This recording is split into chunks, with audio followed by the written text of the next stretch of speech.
पहली बार देश के अंदर 2024 के लोकसभा चुनाव के अंदर पूरा का पूरा चुनाव संविधान, जातिगत जनगणना और ईवीएम और आरक्षण पर लड़ा गया। ये भी एक आपकी कहीं ना कहीं मेहनत का रिजल्ट है, जो विपक्ष के साथ साथ सत्ता में भी वो चाहते नहीं होते हुए भी फिर भी उन्होंने आपके मुद्दों पर बात की और पूरा का पूरा चुनाव सामाजिक न्याय के मुद्दों पर लड़ा गया। और कहीं ना कहीं अब की बार बहुसंघ समाज के लोगों ने साइलेंट रहकर,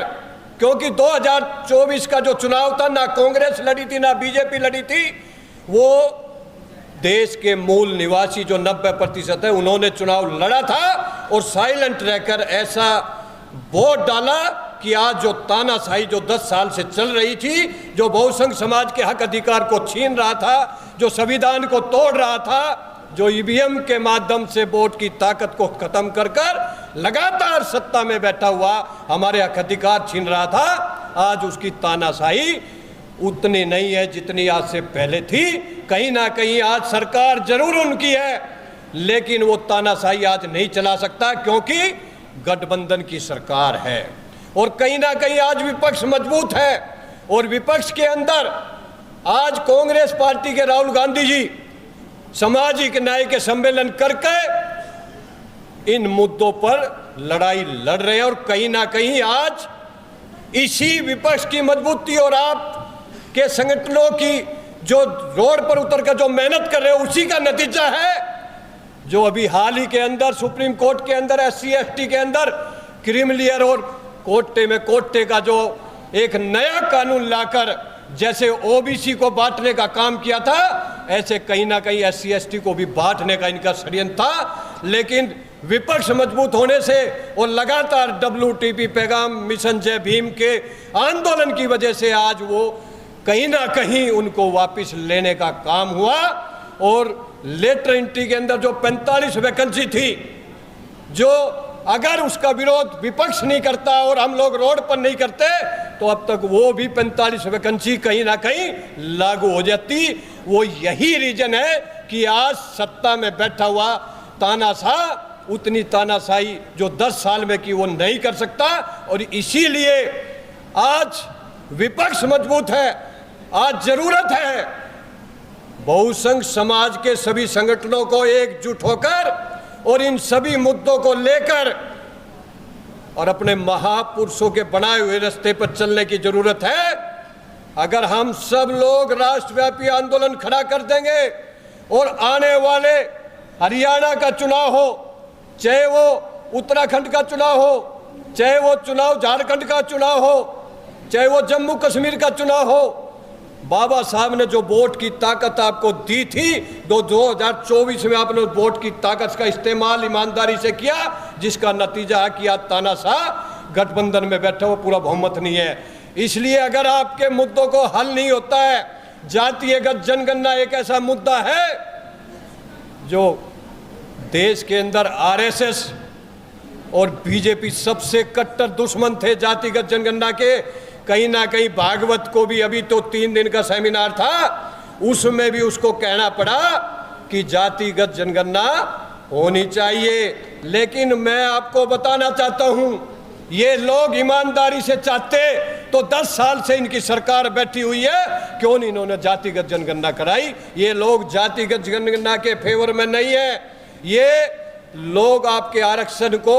खत्म करने का काम 10 साल में किया। यही मोदी जी आए थे कि मैं देश नहीं बिकने दूंगा, और आज 10 साल के अंदर गेल बेल रेल बस अड्डा हवाई अड्डा कोई ऐसा सरकारी डिपार्टमेंट नहीं जिसको प्राइवेट किया गया और 2 उद्योगपति जो उसके खास दोस्त हैं उनको ही पूरा देश बेचने का काम किया गया। लेकिन उससे ज़्यादा उनका मिशन था जो बाबा साहब ने, जो VP मंडल जी ने, जो OBC SC ST को जो 27%, 7.5%,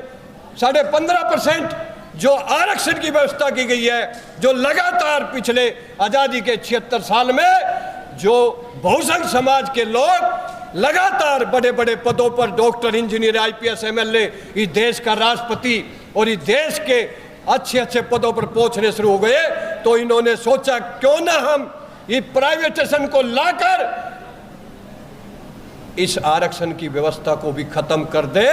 ताकि आरक्षण की वजह से जो आज हमारे एससी, एसटी, ओबीसी और माइनॉरिटी के लोग जो बड़े बड़े पदों पर पहुंच रहे हैं, जिस दिन ये प्राइवेट सेक्टर में चली जाएगी उस दिन जो है कॉन्ट्रैक्ट बेस पर जो आज 1 लाख रुपए हमारा बच्चा लेता था, अनेकों सुविधा लेता था,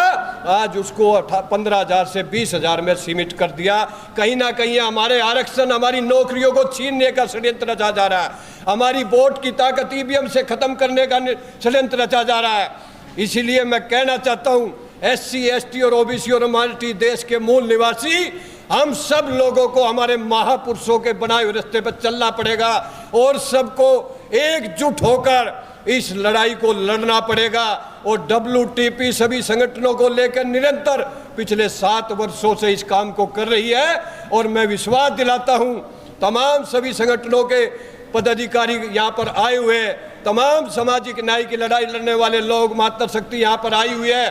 आज वर्तमान के अंदर इतना बढ़िया समय हमारा आया है, अगर आज हम अपनी ताकत एकजुट होकर दिखाएंगे तो आने वाले चुनाव में विधानसभा में वोट की ताकत से लोकसभा की तरह इनको हराओगे, तो आने वाले समय में हो सकता है 5 साल से पहले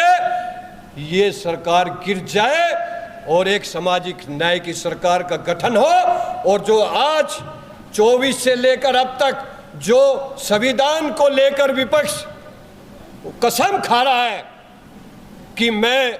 जिस दिन सत्ता में आऊंगा इन सभी मुद्दों को हल कर दूंगा, तो मैं विश्वास दिलाता हूं अगर हम सब लोग एकजुट होकर इस लड़ाई को लड़ेंगे और आपस में बंटना छोड़ देंगे, एक दूसरे को साथ लेकर चलेंगे, तो आने वाले समय में हम इस सरकार को 5 साल से पहले भी गिराने का काम करेंगे और एक नई सामाजिक न्याय की सरकार बनाकर और अपने जातिगत जनगणना कराकर सबको उसकी हिस्सेदारी और ईवीएम को हटाकर बैलेट पेपर से चुनाव कराने का काम करेंगे। इस लेटर एंट्री से जो हमारे लाखों बच्चों का भविष्य खराब हो रहा है, इस इंटरव्यू व्यवस्था से हमारे लाखों बच्चों का भविष्य खराब हो चुका है, इस क्रिमिलियर के अंदर जो ओबीसी सबसे ज़्यादा सफ़र कर रहा है, क्योंकि शुरू से लेकर अगर क्रिमिलियर किसी पर लगा है तो वो ओबीसी पर लगा है। और ओबीसी को मैं खास कर कहना चाहता हूँ, आप जो ये मंदिर और मस्जिद और हिंदू बनने का काम कर रहे हो, इसको बंद करो। एक देश का मानवता के नाते, इंसानियत के नाते में देशभक्त बनकर एससी, एसटी और ओबीसी को साथ लेकर चलोगे तो आने वाले समय में कोई ताकत नहीं जो आपके हक अधिकार को छीन ले। आज कहीं ना कहीं आप देखोगे सुप्रीम कोर्ट, हाई कोर्ट के अंदर वही 350 परिवार बैठे हैं, उन पर क्यों नहीं क्रिमिनल लगता, उनको क्यों नहीं आरक्षण व्यवस्था के अंदर लाया जाता? क्योंकि वहीं बैठे हुए लोग मूल निवासियों के ऊपर झूठे मुकदमे लगा कर जेल भेजने का काम कर रहे हैं। इसलिए मैं कहना चाहता हूं, आज जरूरत है एकजुट होने की, महापुरुषों के बनाए हुए रास्ते पर चलने की जरूरत है। चाहे बाबा साहब फूले हो, चाहे बीपी मंडल जी हो, लल्लई यादव जी हो, राम स्वरूप वर्मा जी हो, बाबू जग प्रसाद कुशवाहा जी हो, तमाम सभी महापुरुषों के पचनों पर चलकर और हम अगर एक लड़ाई बड़े लेवल पर लड़ेंगे तो कोई ताकत नहीं जो जातिगत जनगणना कराने से रोक दे। इसलिए आओ हम सब मिलकर एकजुट होकर